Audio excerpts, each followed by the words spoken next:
Hi everyone, welcome back to the channel. The other day, while filming the video on annuities and scenario X, I talked about not mixing insurance with investment as it comes with plenty of trade-offs and unexpected effects. A thought suddenly popped up into my head. Hey, perhaps I should take a closer look at the CPF escalating plan, which is what many Singaporeans are using as a substitute for investment to stave off inflation. All of us have an idea that inflation is the silent killer of retirement. So the big question is, does using the escalating plan actually protect you, or are we estimating its power? More importantly, what are the trade-offs? Is there something lurking in the background like scenario X that can potentially make what we are certain will work not work as we intended? A lot of the articles and videos on CPF life plans I've seen does the basic like comparing the objective, commenting on the different mechanics, and focusing a lot on the numbers. But I always feel that something is missing, as there's an overemphasis on numbers without discussing how it plays out in retirement life. So I decided to create my own Excel model and look at it from an aging lens. Stick around and let me share with you some of the interesting stuff I found. Let's set the stage first. I cut and paste this directly from CPF website. The CPF Life Escalating Plan provides payouts that increase by 2% each year. It is suitable if you want to protect your retirement income from rising prices, which is inflation. Although the payouts start lower, they will eventually become higher than the standard and basic plan payouts. So as usual in my video, I will use the default mode, meaning if you don't do anything, ignore all the emails and letters that CPF sent you and just go with the flow. Don't laugh. I know of people like that. This will be what happens assuming you have reached FRS. So, cohort FRS in 2025 is 213K at age 55. So I used the CPF Life monthly payout estimator on their website and generated the following numbers. At 65, after 10 years of 4% return compounded, the amount of CPF accumulated in the RA is 315K. I know for a fact, thanks to some very well-informed viewers on this channel, that this is very likely an underestimate as the first 60K in the RA attracts a higher return than 4%. But let's go with 315K lah, since their own estimator ignored the bonus returns. So for the CPF escalating plan with 315K premium, the CPF estimator pumped up three numbers, which I will now show on the screen here. At age 65, the monthly payout starts at $1,340, and that will increase by 2% a year, such that it will reach $2,000 at 85 and $2,440 at 95. In this video, I'll be comparing the escalating plan with the CPF Life Standard Plan, which if you ignore CPF again, they will automatically choose this for you. So, as you can see on the screen, CPF members on the standard plan will receive $1,700 starting from 65 for the rest of their lives. So people, time to do the hard thing. Let me show you my spreadsheet.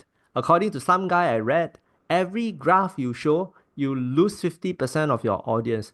Don't know true or not lah. But this is going to be worth your time. Trust me. Let me go through each column with everyone. First column age is self-explanatory. The second column is the monthly payout for the escalating plan. Since CPF only gave three numbers at 65, 85, and 95, I worked out those numbers in the middle by applying the 2% annual increase. The numbers I got matched those from CPF. Third column is the standard plan, $1,700 monthly. This is constant for the rest of your life till the day you die. Fourth column is the monthly difference between the two plans. So at age 65, you take $1,700 from standard minus 1340 from escalating. The difference is $360 per month. Now, if you look at age 77, when the escalating plan now exceeds 1,700, the monthly difference is now -4. So the sign changes to negative when the escalating exceeds the standard. The fifth column here is the yearly difference, which is essentially just the monthly difference times 12. And the next column to the right here is the cumulative difference. So what I've done is to take the difference between the two plans over the years and add them up. So for example, at 65, the difference is about 4.3K, and 66, the difference is about 4K. So when you add 4.3 to 4, you will get 8.3K. So basically, this goes on for each subsequent year. I will share how I interpret this number in my thoughts and observations later. For now, I just want to bring your attention to age 77. Remember, this is the age when the escalating plan now exceeds the standard. So you will see the cumulative difference to start dropping, which it did slightly from 28,850 to 28,800, about $50. Another thing I want to mention for this column is that the positive number means that the standard plan gives you this amount over the years. That's more than the escalating plan. And if the number is negative, the opposite is true. As you can see, there are two more columns here. These are just my naughty brain working. Let me just share what they are. Then later, I tell you why I do up these two columns and my thoughts then. Now, the second last column, I put the header as OA 2.5%. I'm sure all of you know by now that this is for the CPF OA, which returns 2.5% annually. So what this column shows is this. If I'm on the standard plan and collect 1,700 a month, but then my good friend Asing is on the escalating plan with only 1,340, then no choice law, bro. Not enough money ma. Then we meet at the kopitiam instead of Starbucks. So I end up spending less, and I put the extra $360 into OA and let it earn interest. So this column shows the amount that I will get at the end of the year, which is going to be a bit higher than the number on the left because of the 2.5% interest. Then, like the last column, I just accumulate the difference over the years. Now, the final column here is the same idea, just that I used 4% interest instead of 2.5%. My long-time viewers will know why, but be patient. I will share more in a while. Now that everyone knows what this spreadsheet and the individual columns are about, let's crunch some numbers. Number one, at 65, the monthly payout for the escalating plan is around 21% lower than the standard plan. As it will increase by 2% yearly, it will take about 12 years for it to catch up. At 77, the magic number, the 13th year, the escalating will finally exceed the standard by $4 a month. And after that, it just runs away. I've color coded them to make it easier for you to see. The next number is another one that I hear and read a lot of, the break-even point. If you compare every single dollar that you receive from the two plans, ignoring when you receive the money, the break-even point will occur at age 88. So this is when you see the cumulative difference turns from positive to negative, meaning that the escalating plan over the years since 65 now gives you more money than the standard plan. These are the key numbers, and this is where the majority of the discussion stops, just drilling down the numbers and concluding with some standard generic statements about differences between the two plans. This leaves, in my opinion, some loose ends and stuff unsaid. What I'm trying to do in this video is to fill in the gaps with my own thoughts. And as much as I aim to be objective, it will still be slightly influenced by my own preferences.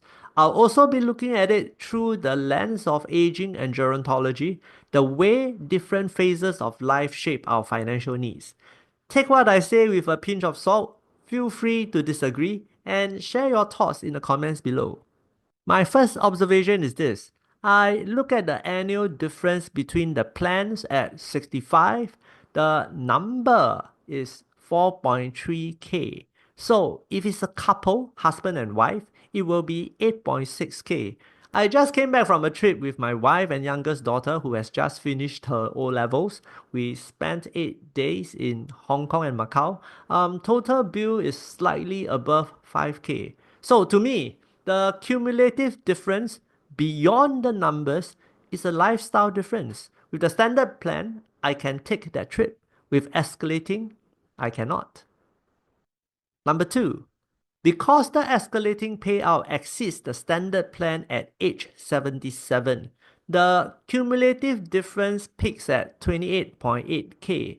This to me is 28.8K worth of retirement life that I cannot choose to lead over these 12 years, which is an average of 2.6K per year. And this is for one person. Now, importantly, this coincides with the early retirement phase, which is commonly known as the go-go years, where travel, leisure, and hobbies take center stage because you are still relatively healthy. With the escalating plan, I lose that choice. The break-even of the two plans happens at age 88, with the average life expectancy at around 85 to 86 currently. There is a more than 50% chance that I won't break even from a dollar value or nominal perspective. Number 4, from an aging or life phase standpoint, the extra money from the escalating plan is starting from age 77, at a time when health decline is a real possibility, giving me little to no choice of spending the money the way I want. Furthermore, the extra money comes 12 to 13 years down the road in the late 2030s. Due to inflation, that extra amount does not carry as much weight as 2025. Number 5, let's say, like me, you're one of those with high EQ and delayed your gratification for your entire working life. But unlike me, find it difficult to switch mode in retirement and seek instant gratification. I have an idea for you to consider. Do your own escalating plan.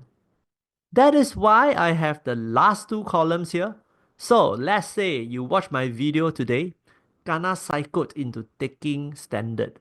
Then 1 week later, get buyer's remorse and think, siao liao lah, shouldn't have listened to this joker. Tell you what, all is not lost. You can collect your $1,700, immediately take out $360 and put it into your OA. Then at 77, when Ah Sing come and show off to you that he now got $4 per month more than you, you can tell him, hey, I also got. And then together go to Starbucks with him. If you do this, based on my calculations, you can keep up this appearance all the way until age 91. Now, if both of you are still around and want to go to Starbucks in your wheelchairs, then bo pian lo, you tell him, hey bro, I think kopitiam a bit better.